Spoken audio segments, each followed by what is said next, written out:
live. How we doing, everybody? It's Wardy here. It is 10:13 p.m. Eastern, August 26, 2026, and what is not a post-game show tonight, as the Mets obviously faltered 8-1. They got slaughtered a bit. Robert Stock had far from his sharpest outing. The second clunker of an outing for Robert Stock in this Mets rotation, likely putting an end to Stock having any stock in said rotation moving forward. In tonight's show, we're going to deep dive the next call-ups for the New York Mets, as they're more than likely going to be calling up one of Jonatan Santucci and or Jack Wenninger in the coming days as we near September call-ups, and as Robert Stock proves his best value is more than likely in a multi-inning reliever type role than maybe someone who's going to be front manning this Mets rotation. When I say front man, I mean just more so being a starter instead of, being something else. Robert Stock brings value to the New York Mets. I don't dislike the guy. He's not someone that's likely going to be here next year, but I do like things about his arsenal at the age of 36, if not older.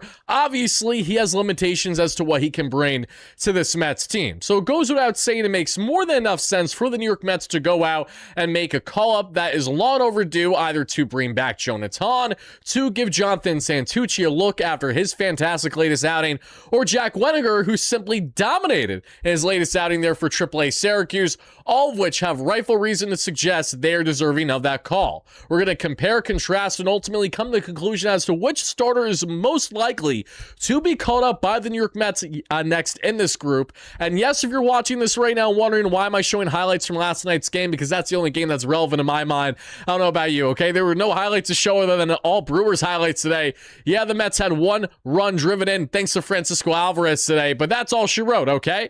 We had A.J. Ewing doing a little bit of something versus nothing on the top of the lineup. Carson Bench had a late hit. Jared Young and him went back-to-back later on in this Mets matchup. Brett Beatty had himself a very good day playing left field, third base, and shortstop as Bo Bichette exited tonight's game that we saw with a foot contusion. Andy Green, Mets interim manager, did in fact state that it is looking like it is negative on the imaging.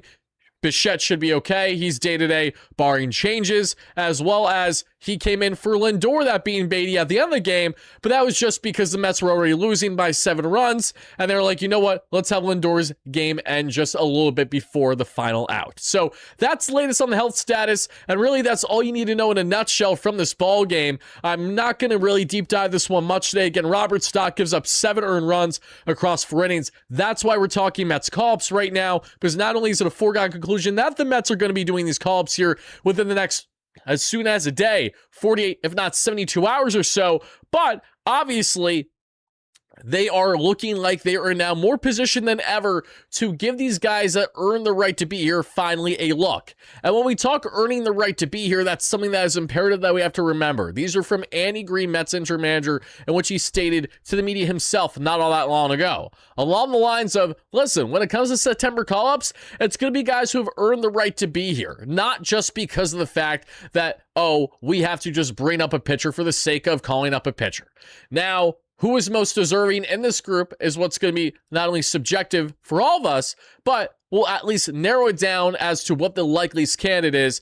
And there is one that sticks out a just smidge more than the rest if you are focusing on the stance of someone in which the Mets are trying to see more out of versus someone that the Mets are kind of viewing more as a placeholder fit. So without revealing more than that, we're going to go ahead and deep dive all the latest here in Mets land, everybody. Be on the lookout, as we'll have more content dropping tomorrow as a further prospect deep dive regarding the continued dominance of guys, whether it's Jefferson Rojas, of course, Mets top prospect, whether getting Billy Amick, who had himself a big day right around the corner. I reside in Pennsylvania, for those that are unaware, and the Mets are playing the Mets are playing the Iron Pigs right now for AAA Syracuse. Yesterday, Santucci was dominant there. Today, we saw a fantastic outing on the offensive end by the New York Mets. Mark Vientos had himself a great game, but we're going to talk more extensively on that outing and the key prospect breakdowns regarding our top guys right now, Gary Gilhill, among others, that the Mets have, of course, acquired the trade deadline,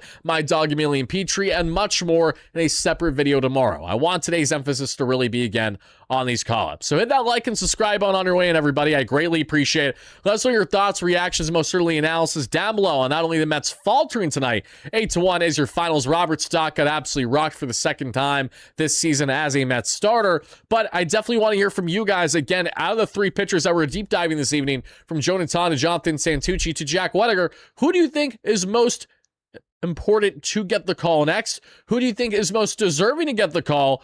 And who's your preference? Because maybe it's not the most deserving guy, but maybe just someone that you like a little bit more than someone else. Let us know in the comments down below, as well as shout out to our amazing sponsors, that being at PrizePicks and SeatGeek, everybody. Starting off with PrizePicks. PrizePicks is the best app in the game for daily projections and labs. They have you covered when it comes to all things ticketing, everybody. So don't wait, don't hesitate to download the what am I even saying? I apologize, everybody.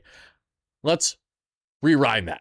Let's shout out our amazing sponsors. I'll probably cut that out to both PrizePicks and SeatGeek. Starting off with SeatGeek this evening, everybody, the official ticketing marketplace for the New York Mets. Whether you guys want Mets tickets, as even though that they got slaughtered this past night, they've been playing far more entertaining ball in the second half, far greater baseball with Andy Green, far more motivated baseball with Andy Green. So whether you want for Mets or anything out of the ticketing space, out of 70,000 active events that they have to choose from, they have you covered. Download the SeatGeek app, link down below, and use our promo code WARDY10, because when you utilize that promo code, you're going to get 10% off your next ticket purchase. Again, that is WARDY10, WARDY10, for 10% off your next ticket purchase. Also, shout out PrizePicks. Again, everybody, not only is PrizePicks officially live in the state of New York, but they're the best app of the game for daily projections and labs. Whether you want to build an MLB-related play, an NHL-related play, an NBA-related play, an NFL-related play. Again, with all these seasons right around the corner, best to get involved with PrizePicks while you most certainly can, right from the inception of these seasons beginning especially. Download the PrizePicks app today and utilize our promo code HMA, link down below, because when you play $5 and win, you automatically get $150 after the fact. Again, download the PrizePicks app, use the promo code HMA, play $5 and win with that first play, and you automatically get $150. Shout out PrizePicks, it's going to be right, and shout out to our amazing sponsors, of course, for tonight's show. Now, with further ado, let's get into it. Let's shout out everyone watching live at a replay. Let's give a quick roll call. I know we're not going to have a big live show. I understand that. Mets didn't have a good game, and this is a topic that not many of you guys were maybe anticipating to see this evening, but that's okay. We're going to be mixing things up, especially. This is going to be far less on post games for here on out this year, as it's going to be far more on just what's surrounding the club. What are the most important topics? What are the most enticing topics regarding the club is something that we're definitely going to get into. We got Go in the chat. We got Brad in here saying, let me be GM, and we go far. Brad's feeling confident. We got Maya in the chat. We got Eduardo, great member. How we doing? Chalk is feeling passionate on the Mets sucking. There we go. We got our guy Patrick in the chat. Home run. Ethan, great member, who's saying DFA stock. I don't think you need a DFA Robert. Just throw him in a multi-inning reliever role, okay? If you DFA him, you DFA him. You're not losing sleep over it, but, I don't think you need to do that necessarily. Pat, but to be determined, especially with the roster moves to be coming for this Mets club. Pat White, great member. How we doing, everybody? Let's give Morabito 30 games and never see Robert again. I'd agree with you more if Robert wasn't on a bit of a heater right now, but he's on a heater. The Mets are going to absolutely play him as much as they can to see how much he is worthy to try to bring back next year, which the Mets will possibly do, just not at the $20 million price tag he is currently owed under his contract he signed in Southside Chicago. The Mets are going to buy out that contract at $2 million once the season wraps up, and then they will show a level of interest to have him return at a more affordable price. And when I say affordable, it's more so a reasonable price, because the Mets can afford the $20 million price tag, but owing already north of $300 million heading into next year in salary as is, they are not going to just want to spend loosely and stupidly the way that they did entering this year with guys like Jorge Polanco, Robert's current contract status, and multiple others. Okay, if there's one thing that David Stearns has not figured out yet, it's how to properly allocate Steve Cohen's dollars. Talk about missing on ROI, I mean, the Frankie Montas signing was literally down the drain as soon as it effing began, and that's just one of multiple. So, everybody, let us know your thoughts in the comments. Let's go ahead and let's deep dive and get right into this one, everybody.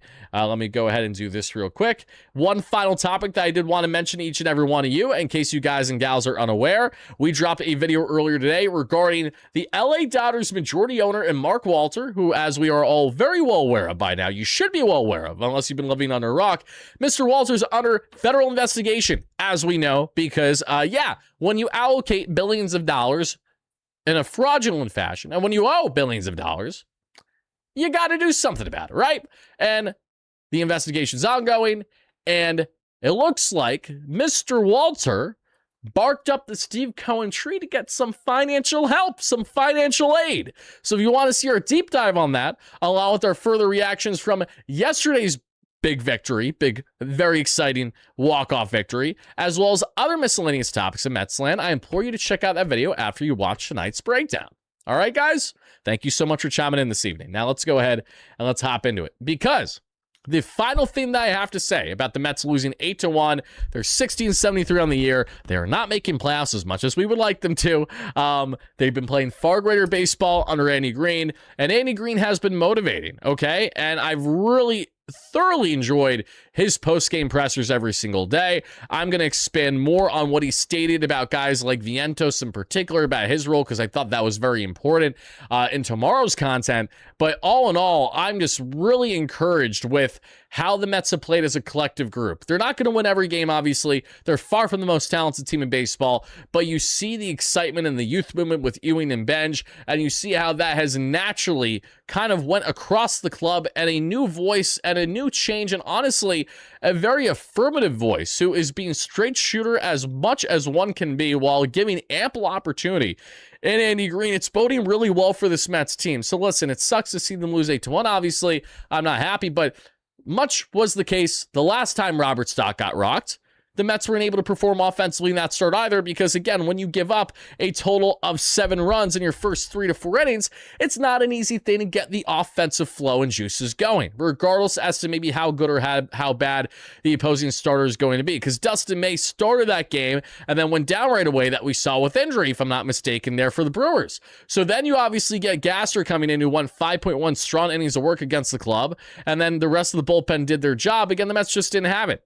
Positive takeaways, other than that, Mr. Jeffrey Yan, after going .2 shutty, helping the Mets get big outs there late in the game a day ago with Lindor, with the web gem that we saw, in which he was emphatic about after the fact, Mr. Yan, that is.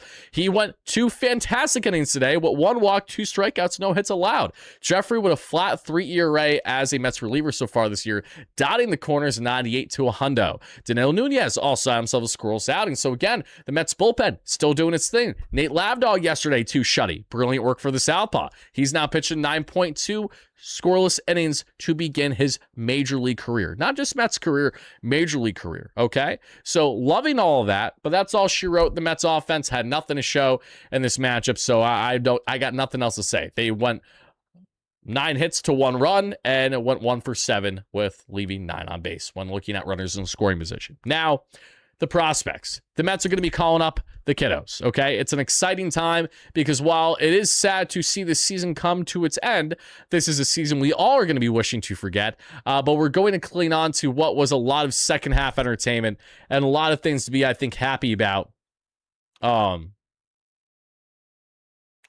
Give me 1 second, everybody. Just making sure that that went through properly. Okay, perfect.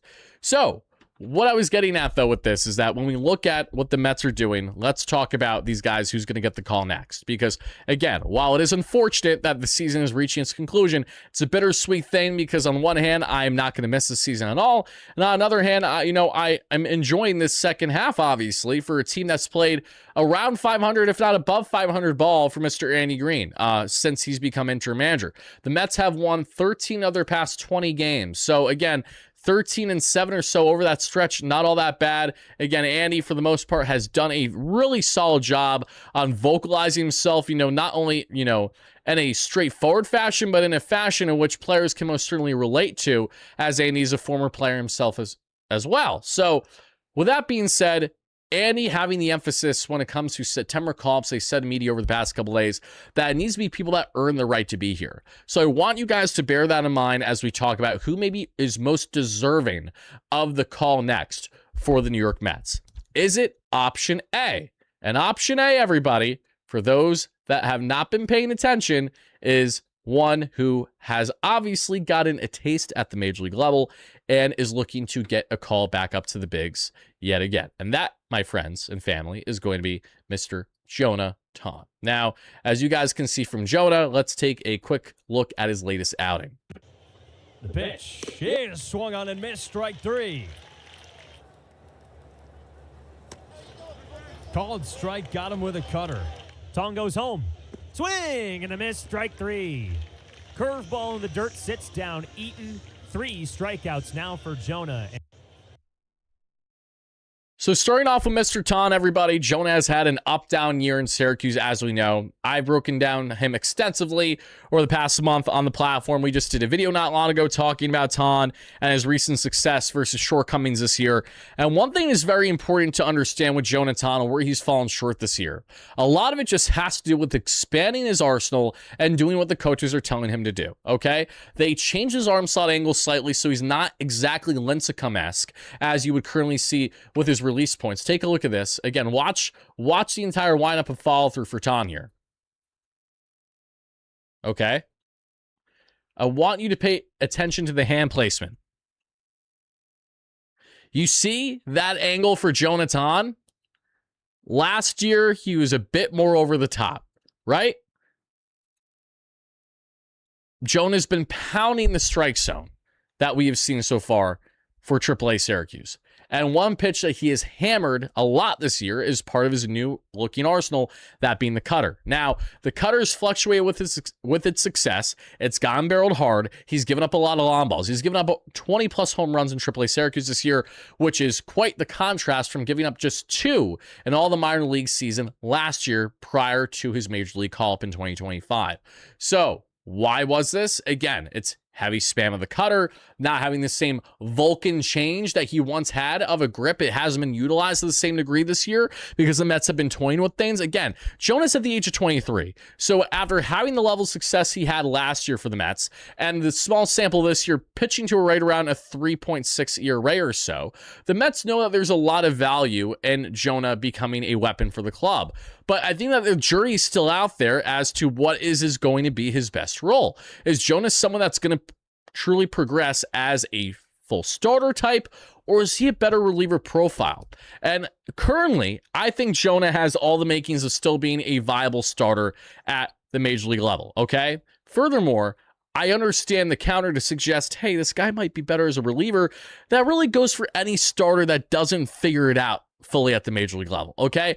There's a reason why Andrew Chafin, former, not former, but just longtime southpaw Major League Baseball, who I wanted on the Mets for almost every year covering this club, never happened, with the handlebar mustache and all. There's a reason why Andrew is famously known for wearing a shirt that says, failed starter, because that is the trend, obviously, with how relievers become who they are. That's why Gabe Davis, who the Mets acquired in the Huascar Brosman trade, flamethrower, 6'9", 250, throws absolute gas, dotting corners, had an awesome outing the other day coming in after we saw 3 innings of work there for, why am I blanking so hard, and Mr. Justin Hageman. He looks like he's going to be a reliever profile, and that's okay. But Ton is someone who the Mets are not giving up on yet as a starter, nor should they. There's a lot of reason to believe that he's someone that can be a weapon for them, and he's someone who I firmly believe is someone who can impact them positively to round out the year. Because all in all, it's only going to benefit a guy like Ton, I think, by getting a look at the major league level, because even if it's more so that they just kind of want to see how he kind of has the feel at the pro level versus the big league level, rather, versus it just being, oh, he's in Syracuse, so we're going to focus less on results tonight and more on just building that arsenal. I think the Mets, if they give Jonah this call, it's going to be because they, 1, believe he deserves it, 2, believe the adjustments that he's made the past month and a half has been worthy enough. And 3, they obviously know that there's a future with him here. That's a very important thing too. It's one thing to talk about players who deserve to be here, as Andy Green stated himself. It's another to understand of you want to get guys a further look that you are likely going to see have a greater impact on the club next year. Whether that's being able to adjust the mentality at the major league level or making certain adjustments to the arsenal itself and how it plays at the big league level versus how it'll play at the AAA level are all things that it's not shocking to see the Mets go ahead and factor in when it comes to said call-ups. Alvin, how are we doing, my guy? And I was not here yesterday, Zach. I'm well aware. I meant to be here. I apologize that I wasn't. I've been transparent in saying, however, that given the fact that the Mets are having the year that they're having, and given the fact that, unfortunately, there is such a lack of same desire and demand in post-game coverage right now, there will be some nights where we are not doing traditional post-games, and we may not have a live show at all because I may tee up to do a video or 2 the following day instead, because I know that it's likely going to perform greater. I mean, transparently, that's really the reason why, because it gets, unfortunately, at times redundant saying the same thing over and over again each night.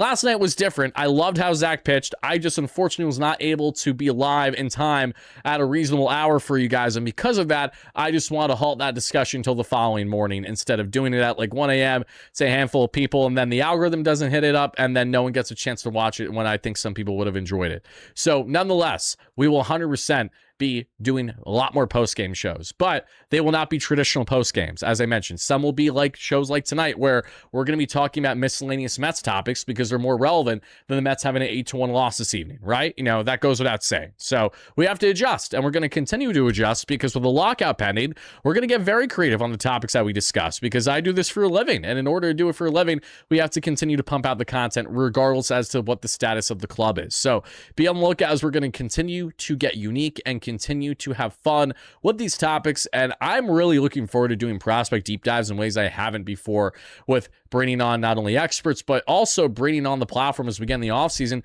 people who work with these prospects, coaches for these respective levels, you know, teammates, former teammates of these individuals. Like, we're going to get very fun and creative when it comes to interviews as well this offseason, should a lockout inevitably be happening, because we're not going to have a lot of news to talk about for a good period of time. So we're going to have to get creative and see what we can make the most of it. What do I think of Mike Green today? If you're talking to Andy Green, if you're talking about Andy Green, I think Andy was fine. Again, Robert Stock didn't have it today, and I don't blame him for keeping him in there as long as he did. I wanted to see Stock pitch. I don't give a rat's ass about results at this point when it comes to game outcome as I am about an individual player performance. I really can't fault Andy in any which way, shape, or form in how the game went. It is what it is. But I'm not here to talk. Oh, Mike Breen. That's different. Mike Breen, I loved. For those that don't know, Mike Breen, bang! You guys know Mike Breen, obviously. Doing fantastic job with Mr. Clyde that we see for the Knicks and for NBA as a whole. Mike is one of the most golden voices in all of sports. I had the great privilege of meeting Mike Breen in a, I think it was, what was it? The Delta Club or the Hyundai Club at Citi Field back in 2023.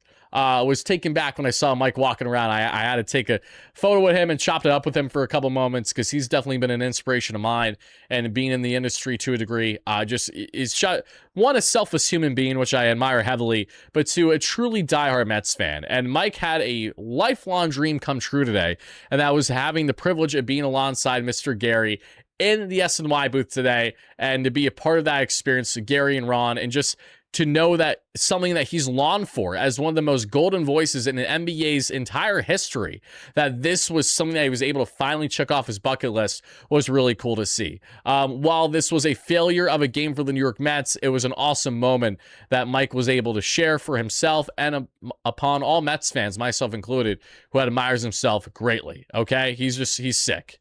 He's awesome. Like, I can't tell you guys enough how much I admire Mike Breen, and it's great to see him at Mets games, regardless of the status of the club.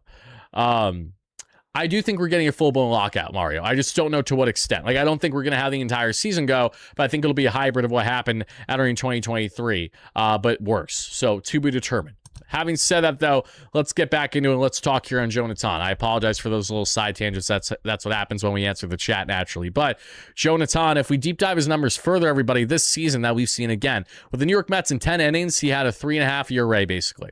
In 100 innings so far, including 22 starts for AAA Syracuse, he's posted a 10.6 K per nine, 2.85 walks per nine, and a home run per nine of 1.98. Again, two major glaring issues for Ton from a results standpoint this year in AAA. You have A, the walk rate, which he's fluctuated with, and B, the home run rate, which has been pronounced. And that has went in hand as to why Ton has not been considered for a call-up as heavily earlier this year. But it also goes in hand because how the Mets are purposely making him pitch. You know, there are days and starts where there's an objective and a motive, not that they're not trying to have the most success, but when you're in AAA and you're a young talent working on your arsenal, really fine-tuning things, when it's about player development, there's approaching games that's of similar ilk to spring training. And again, less on results and more on the quality of the outing, okay? And ultimately, the usage of said pitches. If you're going to spam a cutter for the majority of the outing, it's going to get sat on. And even if you get rocked, Jonah's still going to throw that pitch because he's trying to fine-tune that pitch. And he's trying to see what works versus what doesn't. When he's throwing the changeup, another example, same thing. If he's going to get rocked hard, he shouldn't just shy away from that per se at the AAA level because you want to make that pitch better. Now, if he's tipping it, if obviously it's looking too repetitive because he has thrown it too much, then you want to mix things up naturally. But the point stands, though, it's about development with someone like him. And Ton on the year right now has a 4.86 ERA and a 5.5 expected ERA, okay? The numbers aren't sexy, but he has made major strides in the right direction over the past month and a half.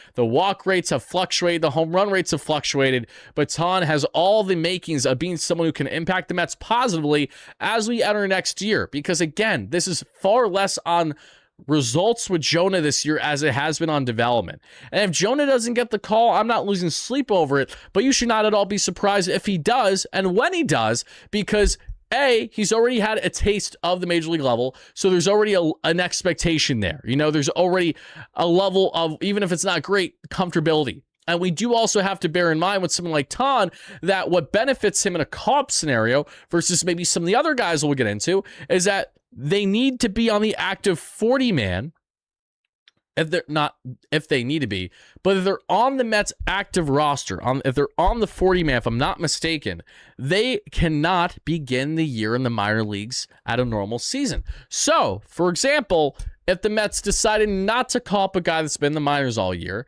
and isn't on the 40-man, he can start the minor league season at normal time next year. Whereas if he got a call-up, was added to the 40-man, or is on the active roster, he cannot begin the season on time if he's supposed to start the year in the minor leagues because he's still stuck technically on the active roster, which means that he will be a part of the rest of players that are stuck in the lockout for however long that may be. So this is one thing that does benefit Jonah because he's already been added. He's already a part of that mix, and he is someone who, again, next year we could see having to wait a bit to potentially pitch, especially if he gets that opportunity again before the season ends. So that's one thing to look at when we look at the Jonatan Ton situation, right? And Eduardo, I do find that comment funny, but I like how you worded it. I like how you explain things when it comes to the minors because it's like baseball for dummies. Yeah, because again, a lot of people don't understand, and I'm not a minor league expert at all. I'm still figuring it out on the fly. I've gotten far more tapped in the past 2 years than I ever have been in my Mets fandom. And a lot of that has been because I've wanted to enhance that for coverage, but also because my genuine interest has spiked as the Mets farm has gone great and deeper under Steve Cohen. It's been really enjoyable, and I've honestly have never thought that I would enjoy prospect deep dives nearly as much as I do now, but I really do because I understand now when you see these guys go from low A all the way to the bigs, like Zach Thornton, who literally was an A-ball last year, and seeing him blossom. AJ Ewing, fantastic example as well. It's just so cool to watch them every step of the way and then become who they are. Because especially when you build relationships with these players at young ages, that carries into when they become, of course, the stars as they get older. And you in your own unique way have your own kind of connection there, whether you're just a fan admiring or someone that maybe got a chance to chop it up with them while they were a kid still in high A Brooklyn, and now they're dominating at the big league level. And, you know, they acknowledge that, they recognize you, you recognize them when you go to games. Is a cool thing. So again, many reasons as to why I enjoy it, but that's certainly one of them. You never cared about the minor leagues until I started watching WardyNYM. I'm glad you like it, my guy. I am. But Jonatan, I want to know your thoughts to people watching live on a replay. How do you feel about him getting the call? Because out of the three pitchers that we're discussing this evening, I believe Jonah has the likeliest opportunity here when it comes to obviously the fact that he has the taste of the major leagues. When we look at the lockout status for next year, currently speaking, assuming a lockout's going to happen, and also because yes, Ton hasn't had a fantastic season, but it's really been about how the Mets have wanted him to pitch. And I do think that even if he gets rocked at the major league level, the Mets won't view that as, you know, a terrible thing per se, if these are just some things that he can build upon and learn from. Again, Ton could get the call and not even be a starter option for the Mets, which is why there's a reality where the Mets could call up Ton and one of Jack Wenninger or Jonatan Santucci, where one of them gets more in the starter role and the other maybe comes in as a multi-inning relief guy, right? Under David Stearns, especially during his time in Milwaukee, we've seen the Freddie Peraltas, the Brandon Woodruffs, the Corbin Burns of the world have a trend in common. That's begin their major league careers out of the bullpen down the stretch in a season when September call-ups happen, and then they get added to the rotation the following year or a year after. So things to think and bear in mind. Now, to go on from Jonah, let's get into our next starter that we're going to break down, and that is going to be Mr. Yes, Jack Wenninger. And it breaks away from a right-handed hitter. 2-2 pitch. Swing and a miss, strike 3. He stares at Castro. Payoff pitch. Fastball top of the zone. Strike 3, swing in. The 0-2 pitch. Swing and a miss, strike 3. The 0-2 pitch. Half swing and a miss. He went around for strike 3. Could have an album cover. Wave and a miss and a nasty changeup. It's a different look. 2-2 pitch. Wave and a miss through a fastball. 6 Ks for Wenninger. Guys, Jack has had such an up-down year. It's pretty bananas. Kind of having that adjustment that Brandon Sproat had at the AAA level when he got to Syracuse after dominating High A Brooklyn and then dominating Double-A Rummel Pony before he ultimately got to Syracuse, got to the Bigs, and then got traded by the Mets to the Brewers.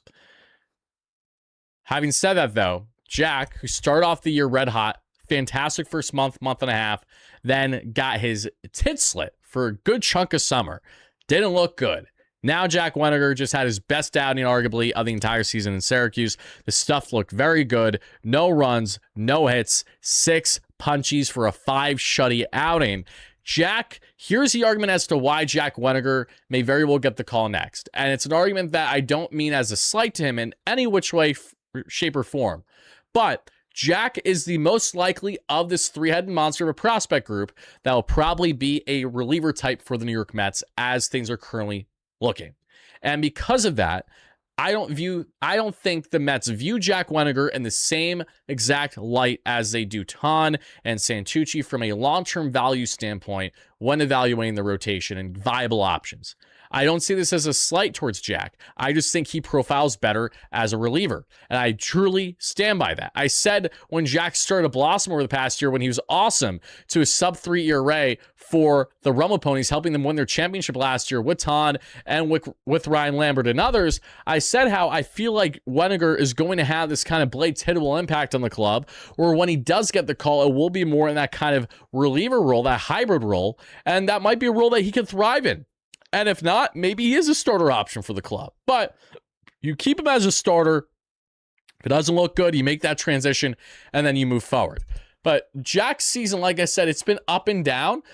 But even with it being up and down, it hasn't been terrible, right? In 101 innings, so 1.1 more than Tom, a 9.2 K per 9, a 5.2 walks per 9. Again, his first full year in Syracuse.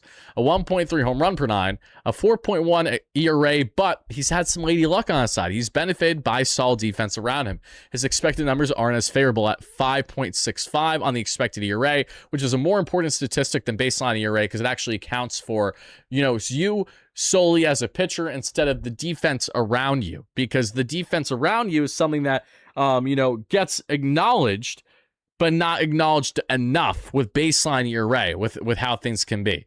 With expected ERA, it really narrows it down to just what the pitcher can control.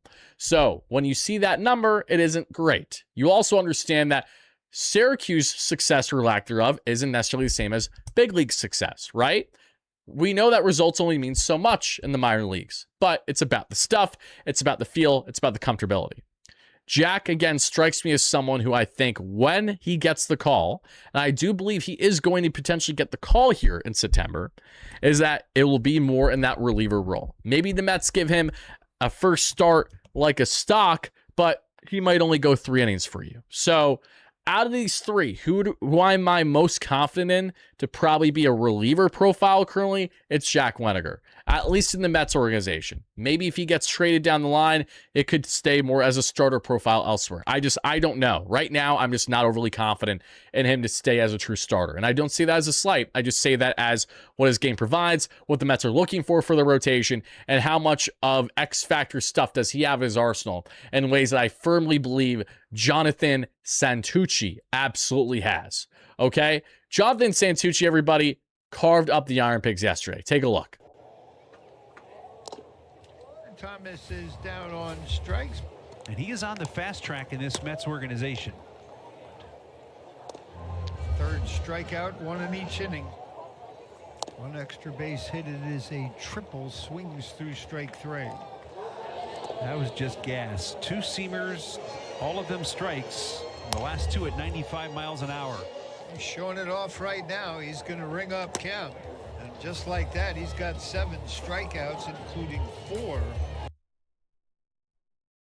So you guys know how Jonatan led all minor league baseball last year in total strikeouts? Well, good news. The Mets have the strikeout leader for a second consecutive year. This time, it's Jonatan mother effing Santucci, baby. And you guys know I like Santucci a lot. I was raving about him heading into the year. In my prospect deep dives on 10 Mets prospects that'll make their debut at minimum this season, Santucci was in that conversation. And I am on record stating that I really think that Santucci, at least heading into the year, was the next lefty option up. I thought Santucci was going to stay ahead of Zach Thornton, but boy was I wrong. And boy, oh boy, does Zach deserve all the flowers and credit for his ability to skyrocket in the farm this year after skyrocketing last year. We saw last year in A-ball, Zach was dominant, goes down with injury at the end of June, don't see him again. This year, starts a little up down with the Rumble Ponies, gets locked in, looks good, gets the call to Syracuse, gets a starter so there, gets a call to the Bigs. But why did Zach Thornton leapfrog Santucci? What made him so fast-paced? It's commanding the strike zone. As awesome as Santucci's swing and miss stuff is, it's literally the best in the minor leagues with a minor league leading 145 strikeouts this year. That's what we love to see.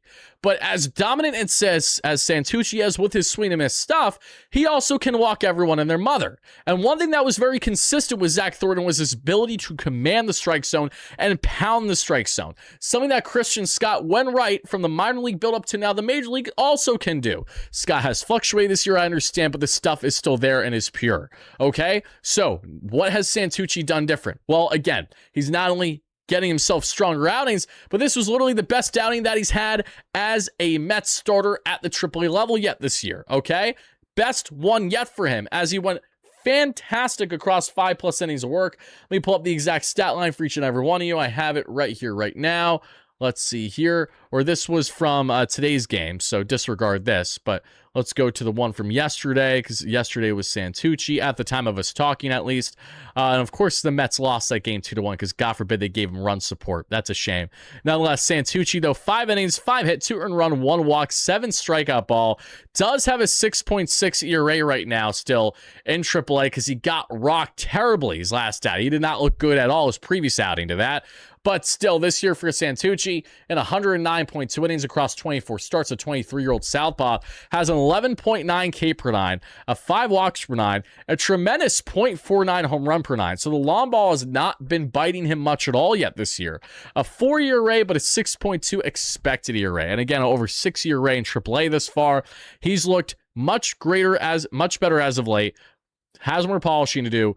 Santucci has the most dominant stuff out of these three, okay? No doubt. He's got the swing and miss stuff. He's got the velo. What Zach Thornton just tapped into into the 95s in his previous start, which was awesome.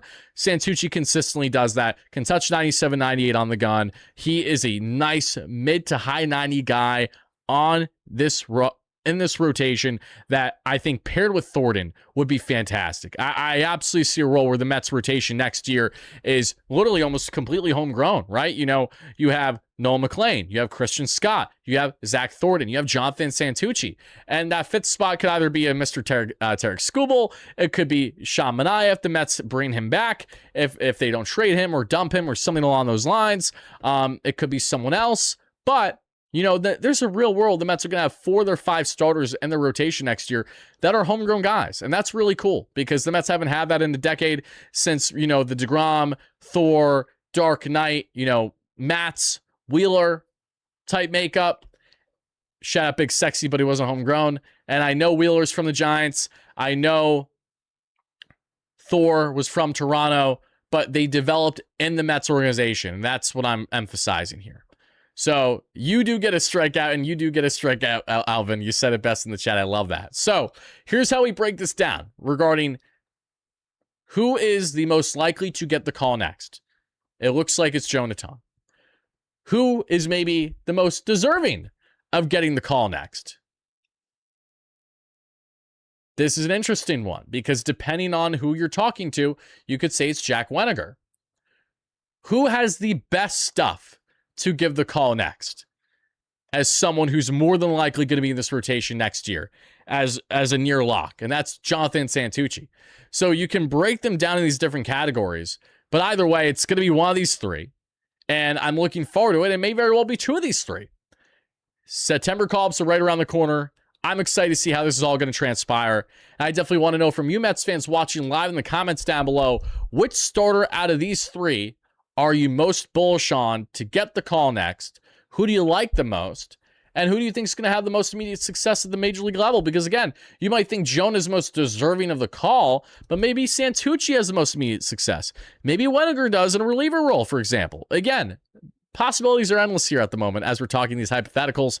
But what isn't hypothetical is the reality that, yes, these call-ups are going to be happening, and there will be some guys that you haven't even thought about will be called up for reliever-wise, especially a guy like Matoyer, for example, in the minor leagues, who's 29 years of age and is finally looking like he might get that opportunity in a couple days, which is sick. But all in all, I'm very intrigued to see how this is going to play out. I know you Mets fans are as well. So definitely let us know your thoughts in the chat, as well as to our replay viewers and everyone else in between. I greatly appreciate it. I'm going to get out of here now, everybody, but I want to thank you all so much for watching and enjoying our breakdown. And again, if you guys are looking forward to more prospect discussions like this and things more miscellaneous from just a normal post-game discussion, make sure to let me know in the comments down below, and we will make sure this continues moving forward on the platform for many of the nights that we do our live segments. Thank you guys and gals again. Have a great one. And as always, no matter what, even after losing 8-1, let's go Mets.